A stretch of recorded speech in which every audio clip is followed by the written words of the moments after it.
historian Titut Livius is one of the few ancient historians who is often relied on by the present-day Greek propaganda and pro-Greek authors to prove the supposed Greek ethnic identity of the ancient Macedonians.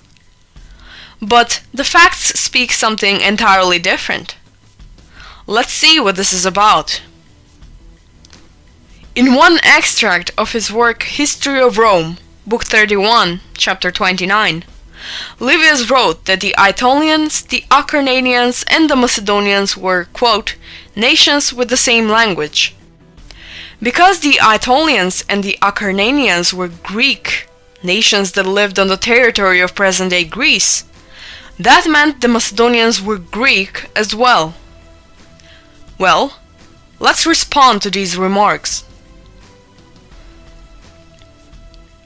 Titut Livius lived from the year 59 BC until the year 14 AD.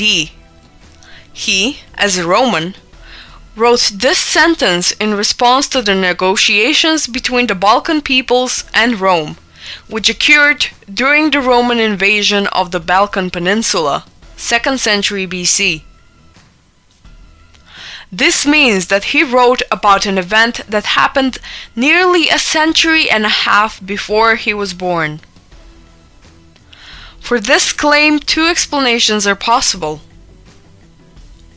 The first explanation involves Livy himself, who explains that in this time the Macedonians were partially Hellenized, which means that they were not Hellenic, but a part of them accepted segments of the Hellenic culture, just as well as the Greeks took parts from the Macedonian culture, which is completely normal between two neighboring nations.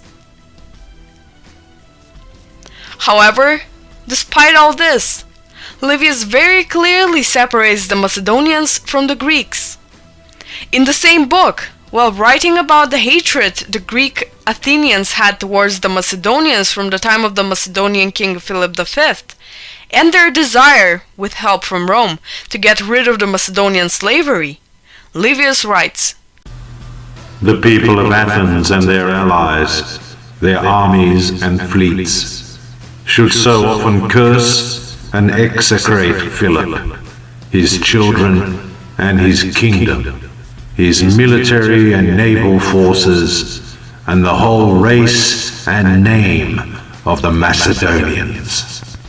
This testimony is much stronger than the testimony for the similarity of the language between the Macedonians, the Acarnanians, and the Aetolians, because here he points out the ethnic, racial differences between the Macedonians and the Greeks, unlike their language, which can be very changeable. The second explanation also has serious arguments. There are many controversial opinions regarding the origins of the Acarnanians. Strabo considers them a Greek tribe. However, Aeschines, Theopompus, and Pausanias don't mention them as Hellenes in the Amphictyonic Council, which was a community of the Greek tribes at the time. It seems that Thucydides most correctly presents the ethnic origin of the Acarnanians. He claims that the Acarnanians, especially those from the city Argos, were a mix of Hellenes and barbarians, people who didn't speak Greek. There are stances that indicate that the Acarnanians had a Thracian origin.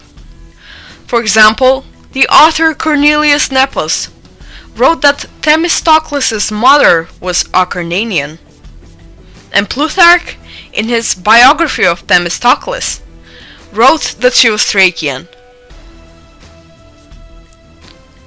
The case of the Aetolians is the same as well. There are ancient testimonies that claim that they spoke a different language to the Greeks, which means that they were not Greeks. The famous ancient historian Polybius presents a statement which was given by the Macedonian king Philip V himself, in which he said that, quote, "Most of the Aetolians themselves are not Greeks."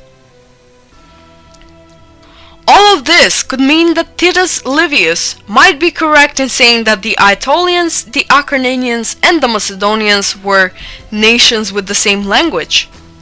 But what the present-day Greek propagandists forgot to say is that there are serious ancient testimonies that neither of these nations were Greek.